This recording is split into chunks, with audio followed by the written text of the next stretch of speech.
to wake the civil judiciary, district judiciary.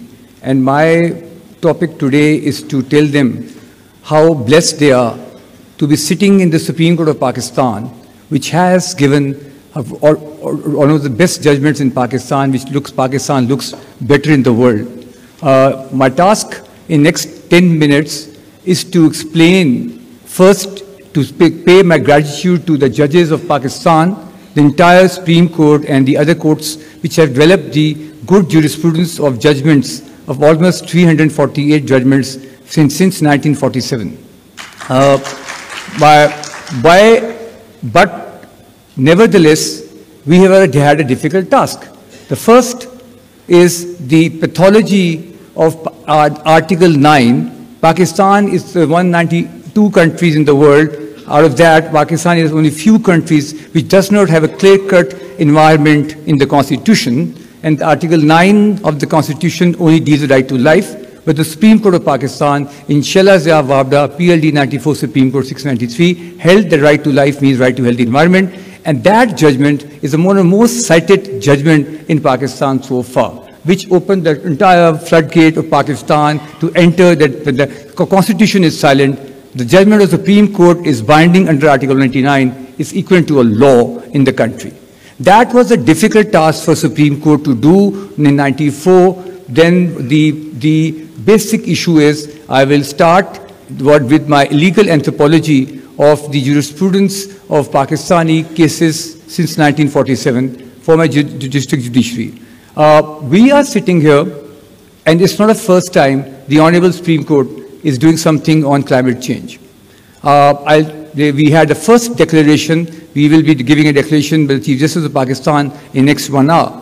We had the first declaration of 9 judges in Bhurbhan Declaration, 24th of March, 2012, where that declaration was 100% implemented. The entire 9 judges from all SAARC countries got together at Bhurbhan and declared that we will have green benches. We did have green benches. We'll have green tribunals. We did have tribunals. We did have environmental magistrate. We did have environmental magistrates. And after a month, Pakistan changed the Constitution to the 18th Amendment on 23rd of April 2010. Thereafter, the concept of that declaration, the Bhurbhan Declaration, another declaration was made again in this hall, was on 20th October 2018. That was the Islamabad Water Declaration, declaring the Pakistan issues on water. That was done by the Supreme Court. Nevertheless, Supreme Court of Pakistan has been holding various international conferences where the topic of climate justice has always been very important. 2 years ago, while celebrating the 75th anniversary of Pakistan, Honorable Chief Justice of Pakistan has then spoke on the climate justice. Then it's always been a priority for the Supreme Court to, because Justice Madam Asha uploaded in the morning the environmental jurisprudence of Supreme Court only under climate change, which are 13 judgments, all authored by the Supreme Court of Pakistan in the last 3 years. Second part was, I will divide the areas of Pakistan. The word climate justice is new for everyone, but as a jurist, as a judge, I'll say one was the word environmental nuisance, 1947. We were dealing with the issue which is dealing with environment was under the CRPC, CPC, Canal and Drainage Act 1873, Factories Act 1934, the Forest Act 1927, and there are various cases coming to Pakistan under the concept of environmental nuisance. Then 90s, the word which came was called environmental protection. When the law came in 1983, first law, and then we moved toward the global trend and we focused towards environmental justice with Justice Shah in Asghar Lagari, one of the most cited judgment internationally, first judgment on climate justice, mentioned that environmental justice is for mitigation and climate justice is for adaptation. That is the concept which divides Pakistan into legal anthropology, into environmental nuisance, environmental protection, environmental justice, and climate justice. And what my topic after 5 minutes will be, climate finance and the role of courts, and the entire judges sitting with us, the superior court judges and the district judges and the civil judges. Then came the time when Pakistan was coming out of Shela Zia with Justice Salim Akhtar in the Supreme Court. Pakistan had very tremendous good judgments after Shala Zia. That judgment was Cura Mine, Right to Water Justice, 94 SCMR 2061, where the Supreme Court that time talked about the water scarcity, the issue of water. Then came a very important case of the Supreme Court of Pakistan again, when they were dumping nuclear waste in the Balochistan coastal area. PLD 1994, Supreme Court, page 102, a judgment came out to have the ships turned toward Africa, not to dump in Pakistan coastal areas. That was done under the HRC human rights sumo powers. Then Pakistan was at that time becoming globally recognized as a country. The judiciary was leading the world on the issue of non-article of the Constitution with the tremendous judgments. That judgment was wise-sighted. The donors sitting here, we should know that judgment has three most important elements taught everywhere in the world. Is one, the soft law of international law becomes a hard law when you bring the principles into Pakistani Supreme Court judgments. That was Shala Zia Wabda, the precautionary principle. Second part was the concept of elaborating right to life. Then Pakistan was suffering at that time, was coming out with judgments from different areas, and there was a time when the time came of 97 law. Pakistan brought a new law, a very well drafted law. That law of 97 brought Pakistan into a map with the schedule of that law, mentioning the international treaties, the part of Pakistani law. That law triggered the judgments by all the courts in Pakistan, including the Supreme Court of Pakistan. The judgments which came out was they were building a new Murray project.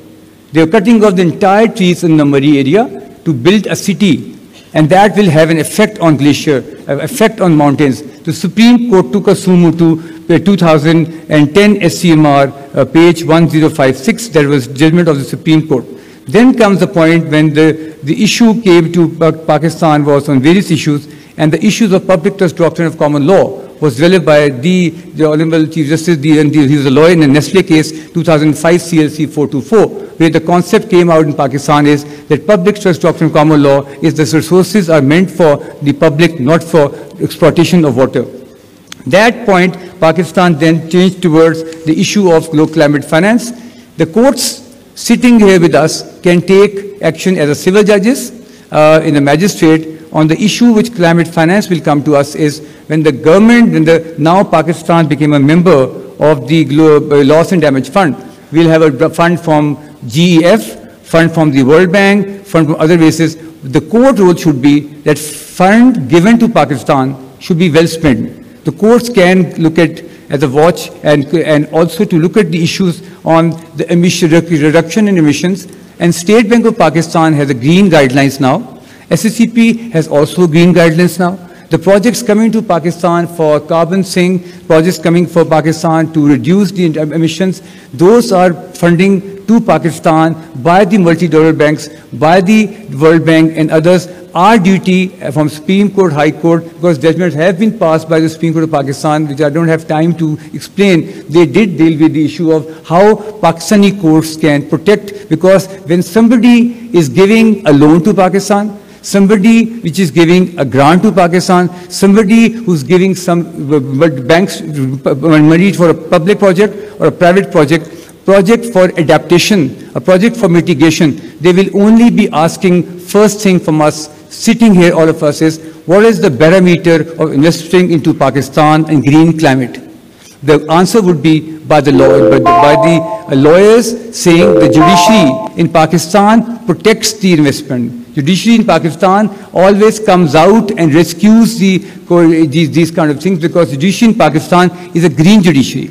But I will only look at the green and good part of Pakistan, that Pakistan judiciary in various judgments has led, like now the whole world can't stop now because the cases have been filed by an island in the ICJ. The cases have been filed by some parent companies, subsidiary companies, funding somewhere in the English courts, so English Supreme Court. Cases have been filed in the US, all over the world cases have been filed, and those cases are called copycat cases.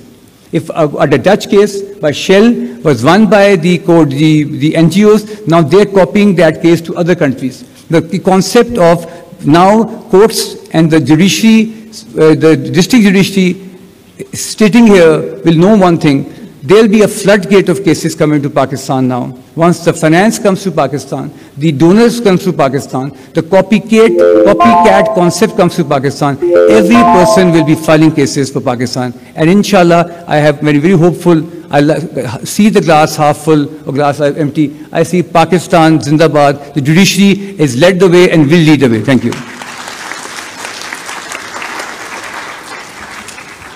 Thank you so much, sir.